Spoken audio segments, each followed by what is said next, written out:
Autour de la table, des fonctionnaires, des pensionnés, des ingénieurs, des étudiants ou encore des acteurs sociaux.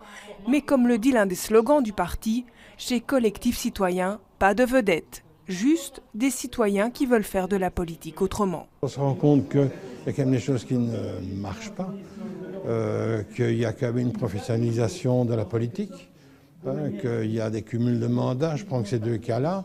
Et on se dit, on peut peut-être faire de la politique comme citoyen, c'est-à-dire ne pas en faire un métier, mais être un citoyen élu qui travaille pour le bien-être général et pour le bien-être du citoyen en particulier.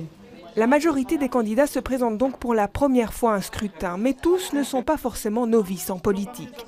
La tête de liste est un ancien membre du PS, également candidat sur une petite liste d'extrême gauche au régional en 2009. Mais le collectif citoyen qui se refuse à se définir par rapport à un clivage gauche-droite se dit préoccupé par la précarité des Bruxellois, notamment en matière d'emploi. Actuellement, avec la robotisation et l'informatisation, il y a de moins en moins, le capital de travail se réduit.